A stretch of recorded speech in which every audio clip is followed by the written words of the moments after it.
You okay now? Okay. Yo, what's up, guys? It's Upstream here, and today I want to share with you 8 things before and after being an architect. Right? In some cases, you might be thinking that being an architect is mostly about designing cool buildings, right? And it's not always the case. So let's dive in. 8 things. Stay tuned.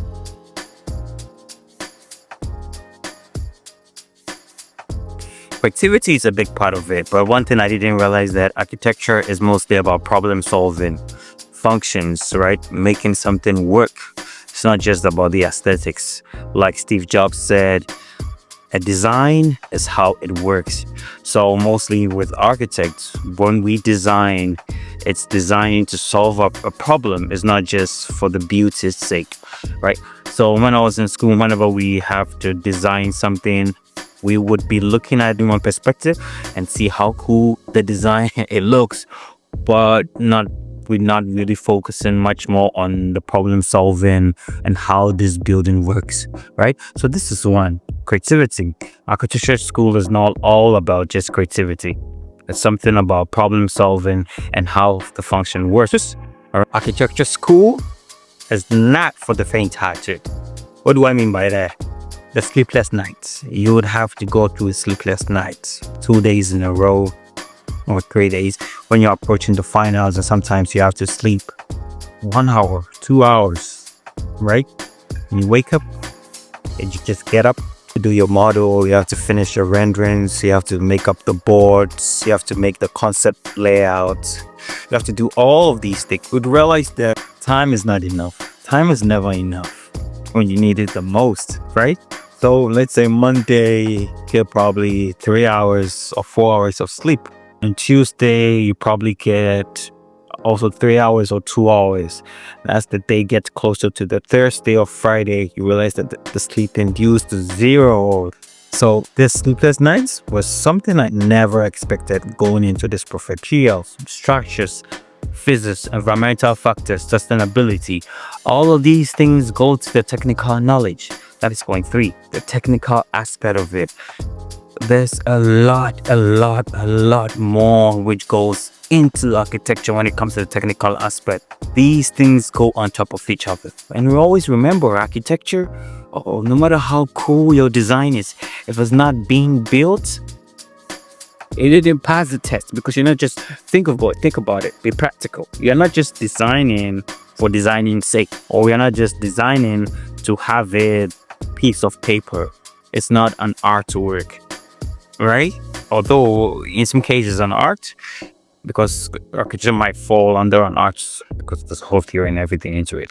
However, it's not an artwork you're trying to produce. You're trying to produce a solid would stand the test of time. That is architecture. Qualities, physics, sustainability, all of these go into each other. There's a couple of videos that I saw online that I think it was structural class, whereby they build structures and they have students stand on the model. I don't know if you've run into these videos before, but after they built it, they test it. That is architecture. When you build it, you have to test it. If it stands the test of time, you've passed, right? Technicalities is so important. Without technicalities, there's no architecture. Without engineers, there's no architecture. Don't worry. 4, teamwork, right? Teamwork. Architecture is all about teamwork. I used to imagine that's probably just me. I'm going to be in my studio with my sketchbook and my computer and a couple of other things that I might need to fulfill a design project. However, not the case. You need to communicate with a lot of people, from interior designers to contractors to engineers, and also the client would have to work with all these people. And when it comes to that, when I was in school, you're just sole person. You're just doing this all on your own. So you really don't have a taste of the teamwork. right? You won't have a taste of teamwork. It's pretty much just you doing the renderings, the sketching, the animation, the modeling. It's pretty much just you plus the research. It's just you doing all of these things after becoming an architect, right? um you would realize, okay, personally I realized that a lot of things that we did in school, it's pretty much overlapping, right? It overlaps because school would definitely might prepare you for your career, right? I say might because not everybody get the chance for school to prepare them for their career. Others go to school and they don't end up in the same career, but that's a different story. Whenever we did presentations, and we get criticized for our work, constructive criticism, we get it. So imagine you have a client, and your client, after you finish it, you give it to your client would feedback for you to change this place, change this place, change this place, change this place, and you keep changing it.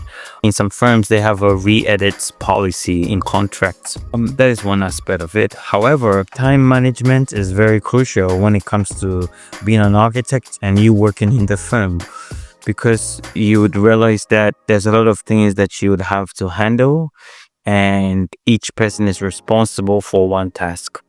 So for instance, if in my first year, for instance, I was responsible for all the circulation, staircase and elevators. So you'd have to do the drawings, the sections and the elevations, and you draw the plans of all of these things. By then, Revit was not known, so you'd have to manually do everything yourself, right? Yes, I'm from that era.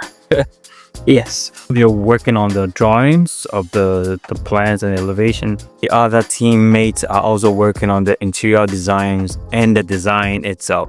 So probably you realize that you work on something for 3 days and the client changes, or your supervisor would change the shape of the building, and that's going to influence the shape of your staircase, and you have to do that again.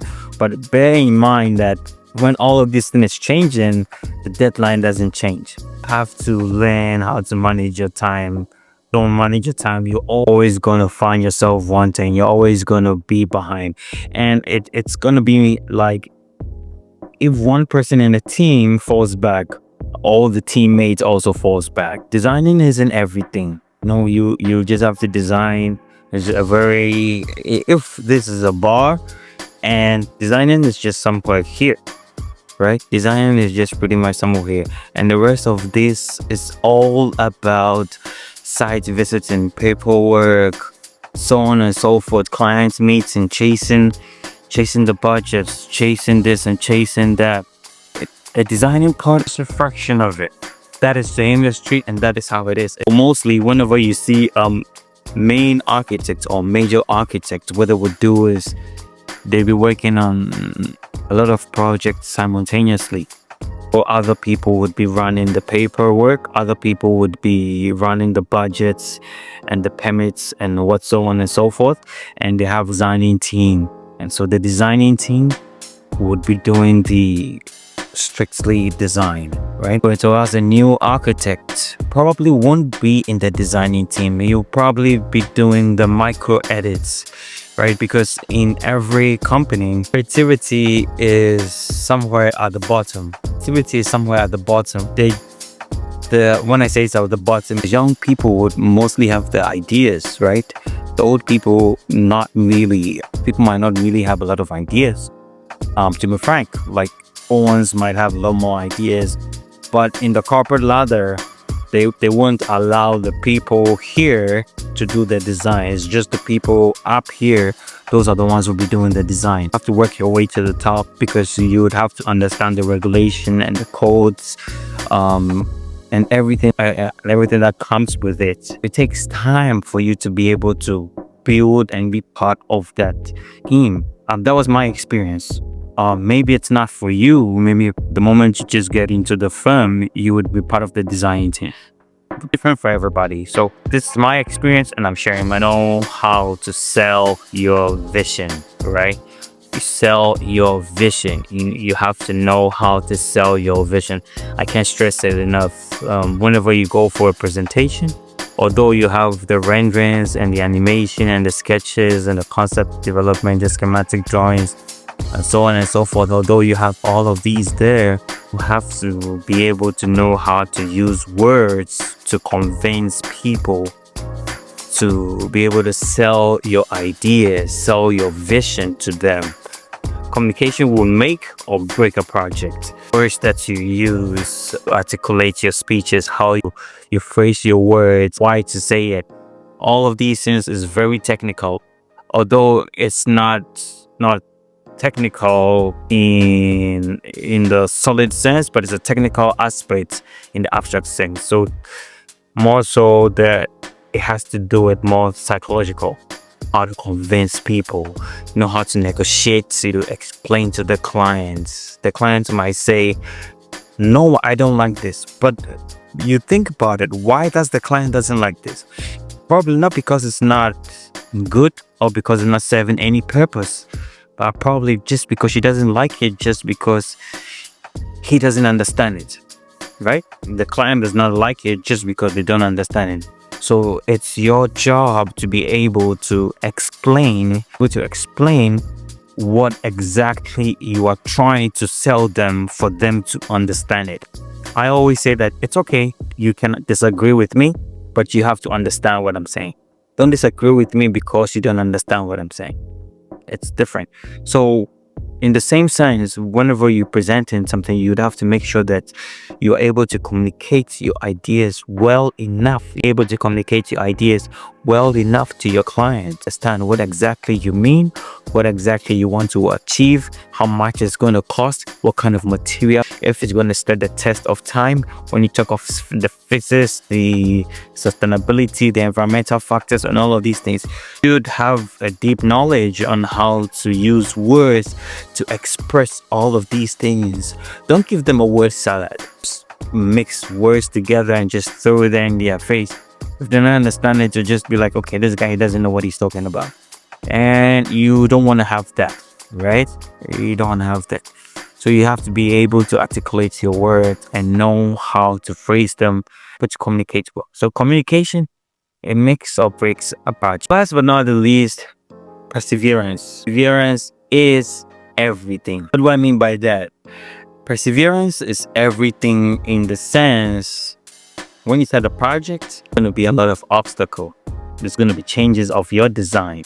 There's going to be budget cuts. There's going to be problems. There's going to be permit refusal. There's going to be regulation that your design does not match the regulation, or so on and so forth. So you have to change here and there to match up with what the city is asking of you or from you.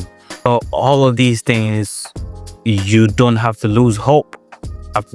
You have to persist and insist upon what you are doing and why you started. There's this quote that you always have to remember why you started, and if you do, you'll be able to push through, because if you know your why, you can take anyhow.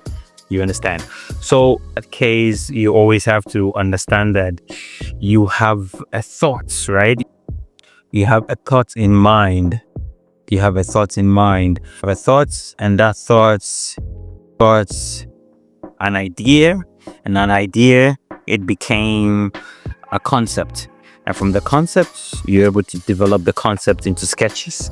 And from the sketches, you developed a draft, right? In draft 1, draft 2, then you make a hand model, or you made a 3D model. Then after that, it progressed into renderings, and from renderings you have animation. After animation, you make a bigger size model, let's say 1:100, or probably 1:75, or 1:50. You probably cut a portion of your model and you make a bigger size of it, let's say 1:35 or 1:25, right?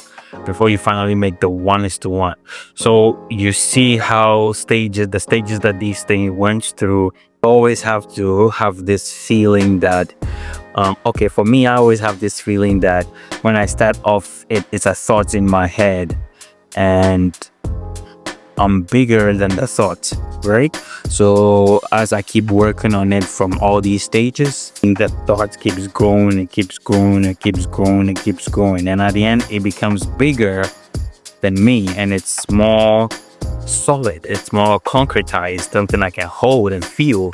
So something that was abstract in my head that I couldn't even reach for, just imagine it, it came to life, being able to make it, to construct it. And if you are able to persevere through all these obstacles, budget cuts, and so on and so forth, and you're able to realize this feeling, it's unmatched. So the 8 things that I learned for and after becoming an architect. I really hope if you're on this journey, this video would give you percentage of an insight, right? To motivate you, to challenge you, to hopefully it inspires you for you to reach what you're hoping for. And that's all for today. See you again in the next video. Peace out.